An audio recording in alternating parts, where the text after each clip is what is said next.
So let's get this straight. The disgraced former president Donald Trump will be on California's March 5th presidential primary ballot, despite calls from officials to disqualify him because of the January 6th insurrection.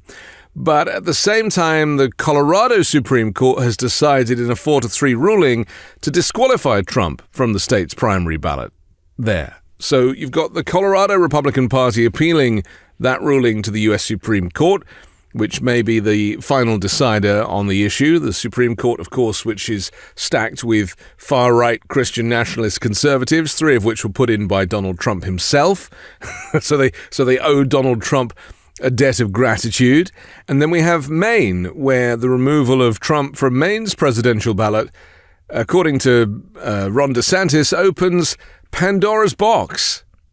The comment by DeSantis was among many from politicians on the right decrying the decision by Maine's Secretary of State to preclude Trump, which the former president's campaign called the attempted theft of an election. Well, Democrats and some legal experts largely praised Maine's decision to remove Trump's name as the correct interpretation of the insurrection clause of the U.S. Constitution. Conversely, and this is where it gets even more confusing, Gavin Newsom, who's the governor of California, is saying that it's better to remove Trump through the ballot box than it is to kind of get involved in any kind of political kind of pre-election affairs. And, you know, I take that point. But here's the bit I don't understand, and here's the bit that frustrates me the most.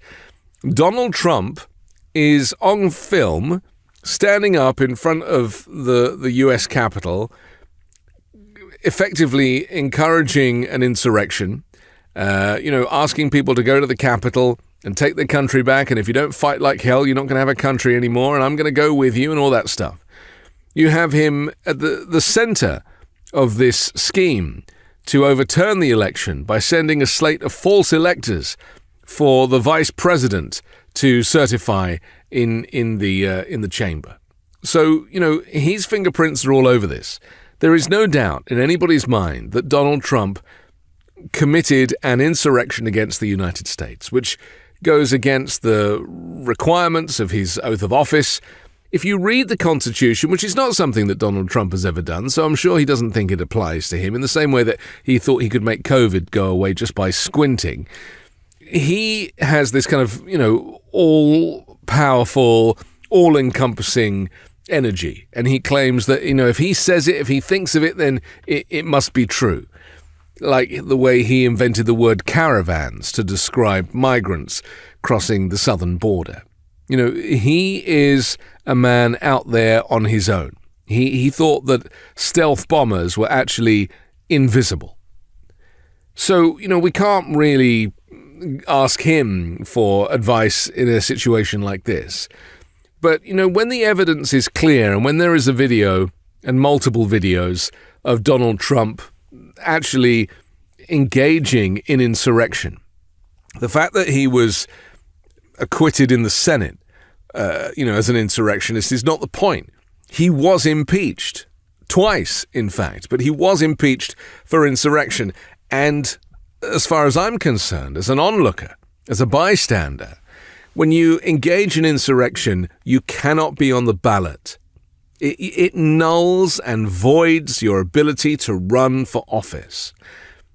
All the documents say it. All the legal opinion says it. And the problem with different states having different courts and different views of the law based on their political persuasion, as well as their own interpretation of it, means that it just makes a mockery of the American justice system, across the country. When you've got individual states taking different positions on the same issue. When we all saw Donald Trump instigate an insurrection, we saw it with our own eyes.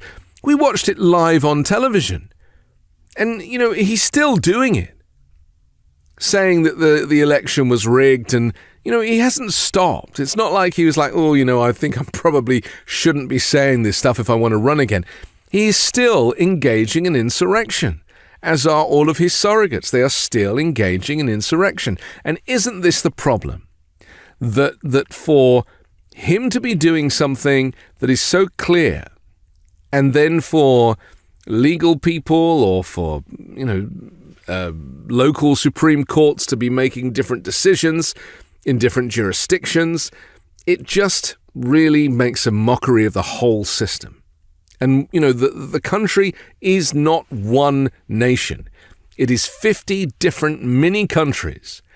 And I don't know that United States is going to be the way to describe this nation going forward, because, the states are not united.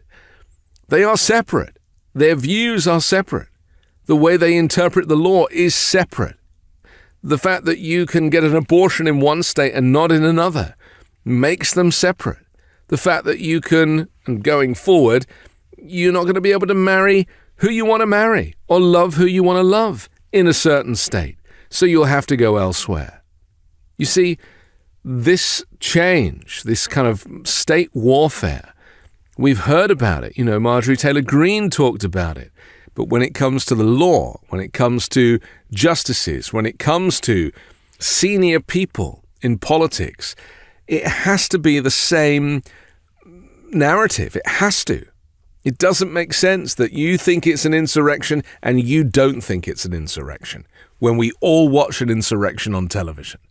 It is diluting the strength of the United States on the world stage. It is diluting the strength of the justice system, the system of justice that keeps us safe.